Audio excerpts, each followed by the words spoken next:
आज हम लोग फिनॉल्स के निर्माण की सामान्य विधियां पढ़ेंगे कि फिनॉल का निर्माण होता कैसे है, कैसे फिनॉल का निर्माण किया जाता है। आइए हम लोग देखते हैं। सबसे पहला प्रोसेस है डाउ प्रोसेस द्वारा हम फिनॉल्स का निर्माण करेंगे। उसमें पहला है, हम लोग लिखते हैं हाइलो एरीन से, हाइलो एरीन से, फ्रॉम हाइलो एरीन। सबसे पहला प्रोसेस हम लोग पढ़ते हैं कि हाइलो एरीन से कैसे फिनॉल का निर्माण होता है। हाइलो एरीन से कैसे फिनॉल का निर्माण होता है, आइए हम लोग देखते हैं। हाइलो एरीन हम लोग क्लोरोबेंजीन की अपक्रिया,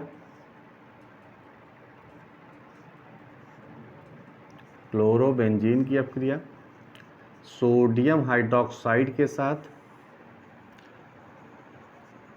623 केल्विन टेम्परेचर पर और 320 एटमॉस्फेयर प्रेशर पर कराते हैं। तो होता क्या है, सोडियम फिनॉक्साइड बनता है, सोडियम फिनॉक्साइड बनता है। और इस सोडियम फिनॉक्साइड का हम क्या कर दें, अम्लीकरण कर दें, अम्लीकरण कर दें या इसको अम्लीकृत कर दें। हम यहाँ लिख देते हैं, अम्लीकृत कर देते हैं HCl के साथ, तो फिनॉल बनता है।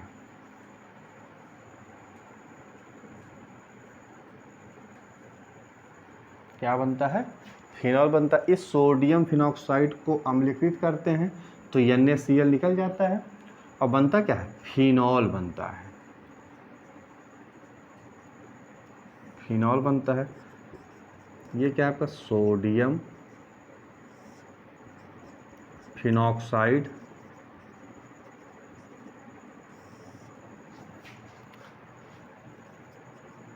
Chloro benzene. इस प्रोसेस को बोलते हैं डाउ प्रोसेस, डाउ प्रक्रम।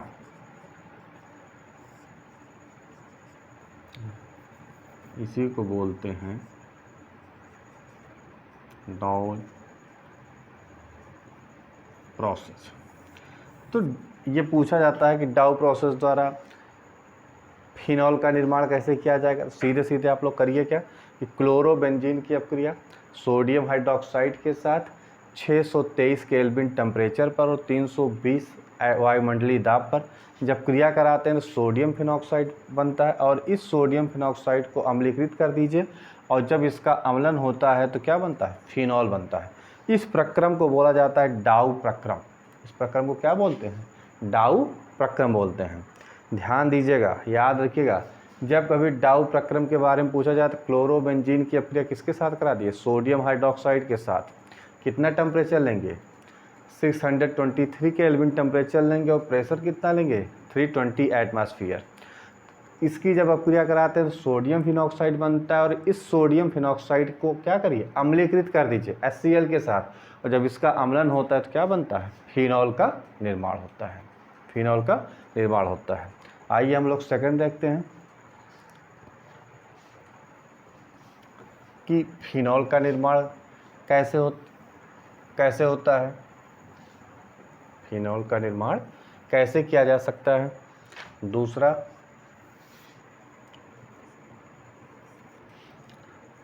सल्फोनिक, ऐसे लिखिए, बेंजीन सल्फोनिक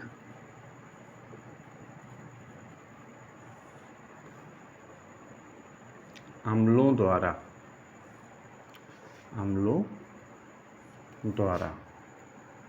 बाई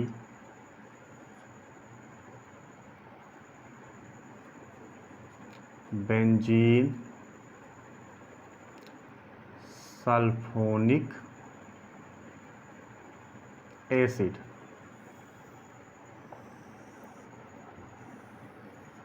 सेकंड हम लोग पढ़ेंगे कि बेंजीन सल्फोनिक अम्लों द्वारा कैसे अपक्रिया कराई जाती है कि हमको फिनॉल्स प्राप्त होता है, कैसे अपक्रिया कराई जाती है कि हमको फिनॉल प्राप्त होता है। आइए हम लोग देखते हैं बेंजीन सल्फोनिक अम्ल क्या होता है।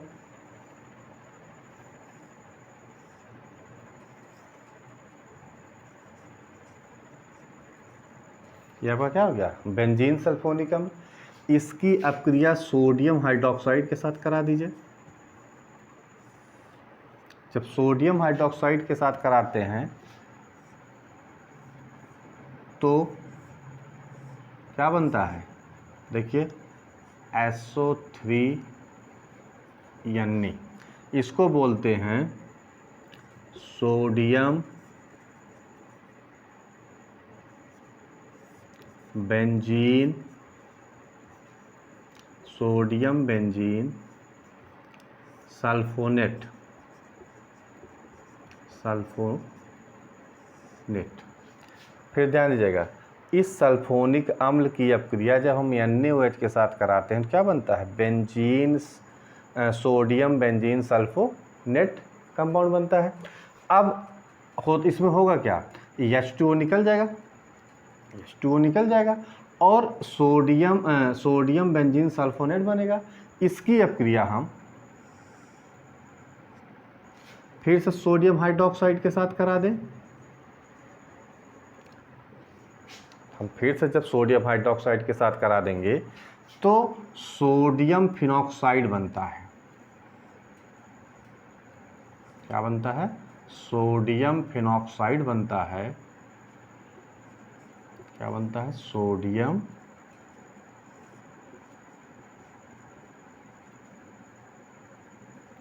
फिनॉक्साइड बनता है।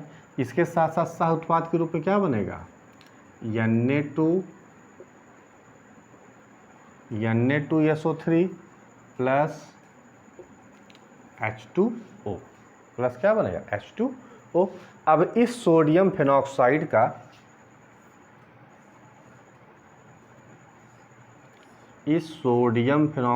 को हम अम्लीकृत कर दें।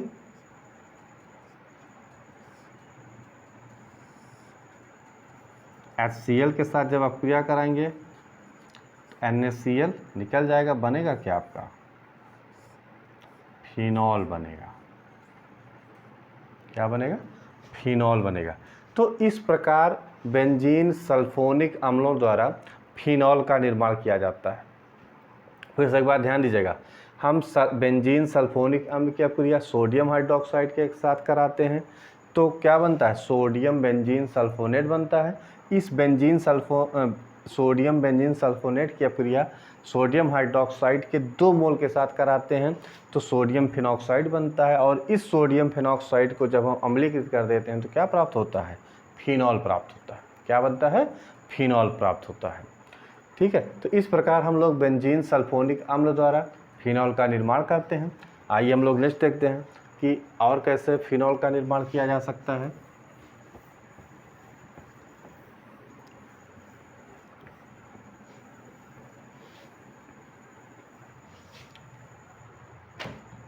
तीसरा,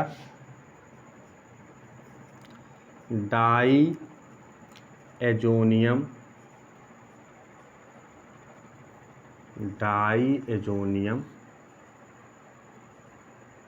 लवण द्वारा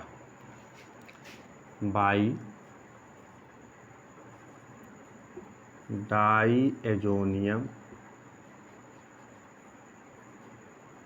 सॉल्ट। सबसे पहले तो हम लोग बेंजीन डाइजोनियम साल्ट कैसे बनेगा हम देखते हैं। देखिए, बेंजीन डाइजोनियम सॉल्ट कब कैसे बनेगा, हम प्राइमरी अमीन का क्या कर दें, डायोटाइजेशन करा दें। हम एनिलीन लेते हैं, इस एनिलीन का जब हम डायोटाइजेशन कराते हैं, किसके साथ कराते हैं, NaNO2 प्लस HCl के साथ 0 से 5 डिग्री सेल्सियस, 0 से 5 डिग्री सेल्सियस पर जब हम इसका डायोटाइजेशन कराते हैं तो हमको क्या प्राप्त होता है, बेंजीन डाइजोनियम क्लोराइड प्राप्त होता है। बेंजीन डाइजोनियम क्लोराइड प्राप्त होता है, इसको बोलते हैं बेंजीन डाईएजोनियम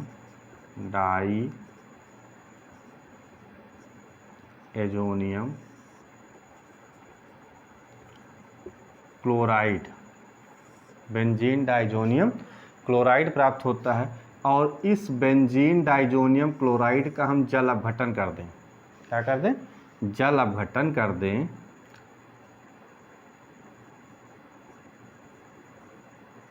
जल अपघटन कर देंगे तो क्या बनता है, फिनॉल बनता है। देखिए इसको याद रखिए, जब कभी भी बेंजीन डाइजोनियम साल्ट का जल अपघटन किया जाता है तो फिनॉल का निर्माण होता है।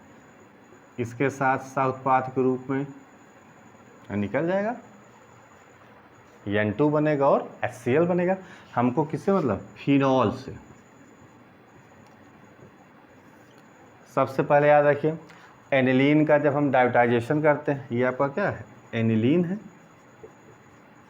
एनिलीन का डायोटाइजेशन करते हैं 0 से 5 डिग्री सेल्सियस पे, तो बेंजीन डाइजोनियम क्लोराइड बनता है। और इस बेंजीन डाइजोनियम क्लोराइड का जल अपघटन कर देते हैं तो हमको क्या प्राप्त होता है, फिनॉल प्राप्त होता है। क्या प्राप्त होता है, फिनॉल प्राप्त होता है। फिर आइए हम लोग नेक्स्ट देखते हैं।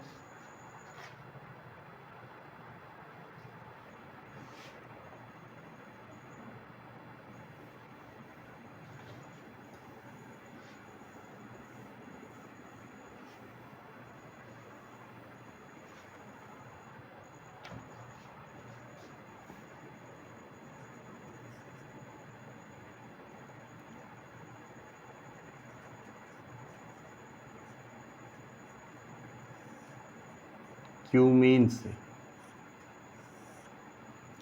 सबसे पहले हम क्यूमीन जाने होता क्या है। क्यूमीन क्या होता है, आइसोप्रोपिल बेंजीन को क्यूमीन कहते हैं।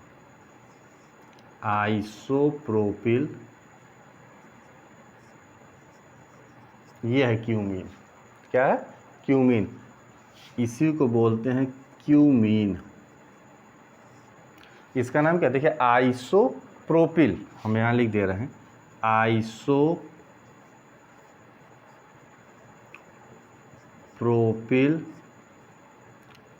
बेंजीन। आइसोप्रोपिल बेंजीन को क्या कहा जाता है, क्यूमीन कहते हैं। आइसोप्रोपिल बेंजीन को क्या कहते हैं, क्यूमीन। हम इसका ऑक्सीकरण करा दें, हम क्यूमीन का जब ऑक्सीकरण करा देते हैं तो कुछ इस तरीके की संरचना मिलती है, सी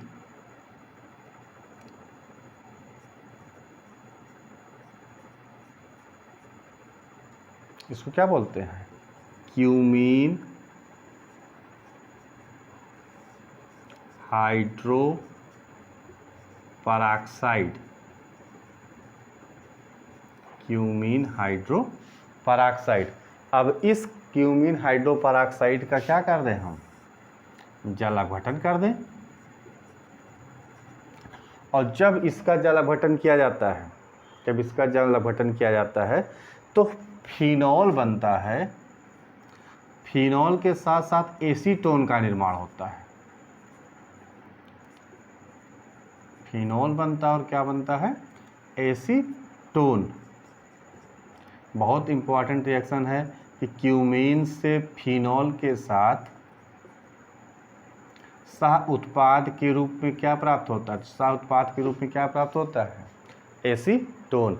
जब हम क्यूमीन क्या होता है, आइसोप्रोपिल बेंजीन को क्यूमीन कहते हैं। इसका जब हम ऑक्सीकरण करते हैं, जब ऑक्सीकरण किया जाता है तो क्यूमीन हाइड्रो पराक्साइड प्राप्त होता है। और क्यूमीन हाइड्रो पराक्साइड का आप जल अपघटन कर दीजिए तो क्या प्राप्त होता है, फिनॉल प्राप्त होता है। फिनॉल के साथ साथ क्या प्राप्त होता है, एसीटोन प्राप्त होता है। फिनॉल के साथ क्या प्राप्त होता है, एसीटोन प्राप्त होता है। तो इस प्रकार क्यूमीन से फिनॉल के साथ साथ एसीटोन का भी निर्माण होता है। इम्पॉर्टेंट रिएक्शन है, याद रखिएगा। क्यूमीन से फिनॉल बनाया जाता है तो कैसे बनाया जाता है और क्यूमीन होता क्या चीज़ है। सबसे पहले तो आपको ये पता है क्यूमीन कहते किसे। आइसोप्रोपिल बेंजीन को क्या कहा जाता है, क्यूमीन। इसका जब ऑक्सीकरण होता है तो क्यूमीन हाइड्रोपरऑक्साइड बनता है, और इसका जब जल अपघटन होता है तो फिनॉल, और साथ में इसके साथ सह उत्पाद के रूप में क्या बनता है, ये कहिए कि दोनों इस फिनॉल भी प्राप्त होता है। फिनॉल के साथ साथ एसीटोन का भी निर्माण होता है, एसीटोन का भी निर्माण होता है। आइए हम लोग एक रिएक्शन और पढ़ते हैं लास्ट, कि सैलिसिलिक अम्ल से फिनॉल का निर्माण कैसे होता है। सैलिसिलिक अम्ल से फिनॉल का निर्माण कैसे होता है।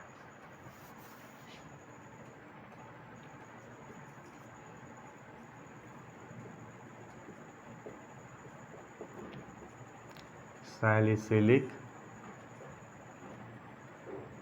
अम्ल द्वारा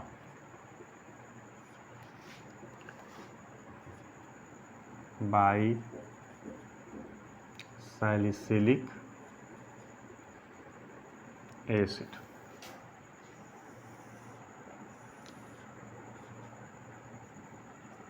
देखिए, जिसके द्वारा भी आप फिनॉल का निर्माण करते हैं तो सबसे पहले उनकी आपको संरचना आनी चाहिए कि सैलिसिलिक अम्ल क्या होता है, सैलिसिलिक अम्ल किसे कहते हैं, कैसे सैलिसिलिक अम्ल का निर्माण होता है, कैसे सैलिसिलिक अम्ल का, सैलिसिलिक अम्ल होता क्या है, पहली बात तो ये जाने। देखिए,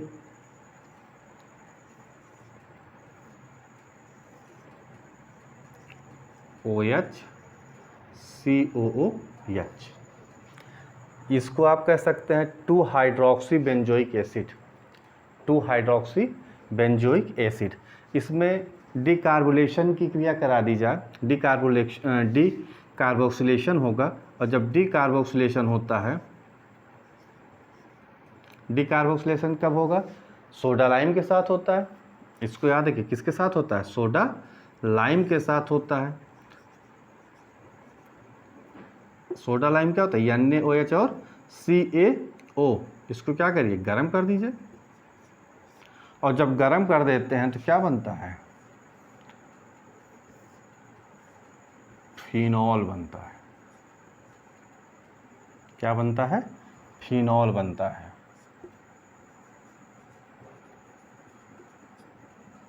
क्या बनेगा, फिनॉल का निर्माण होता है,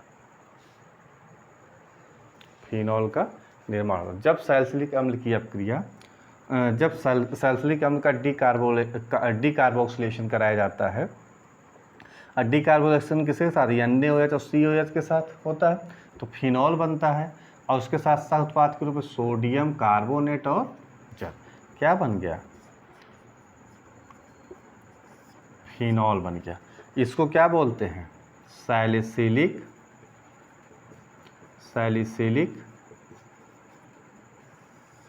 अम्ल, या इसी को बोलते हैं 2 हाइड्रोक्सी बेंजोइक अम्ल, 2 हाइड्रोक्सी बेंजोइक अम्ल को ही सैलिसिलिक अम्ल कहते हैं। इस सैलिसिलिक अम्ल का जब डिकार्बोक्सिलेशन होता है तो हमको क्या प्राप्त होता है, फिनॉल प्राप्त होता है। तो आज हम लोगों ने फिनॉल का निर्माण कैसे किया जाता है, हमने 4-5 आपको बताए कि फिनॉल का निर्माण कैसे कैसे कराया जाता है। सबसे पहले हमने डाउ प्रोसेस बताया आपको कि क्लोरोबेंजीन की अपक्रिया जब हम NaOH के साथ कराते हैं सोडियम फिनॉक्साइड बनता है, और उस सोडियम फिनॉक्साइड को अम्लीकृत किया जाता है तो फिनॉल बनता है। फिर नेक्स्ट हमने आपको बताया कि बेंजीन सल्फोनिक अम्ल से फिनॉल का निर्माण कैसे किया जाता है। फिर हमने बताया कि डाइजोनियम साल्ट द्वारा कैसे फिनॉल का निर्माण कराया जाता है। नेक्स्ट आपको हमने बताया क्यूमीन से कैसे फिनॉल का निर्माण कराया जाता है, और लास्ट हमने बताया कि सैलिसिलिक अम्ल द्वारा कैसे फिनॉल का निर्माण किया जाता है। इसको पढ़िएगा, रिवाइज करिएगा। आज के लेक्चर को यहीं समाप्त करते हैं, मिलते हैं नेक्स्ट लेक्चर में।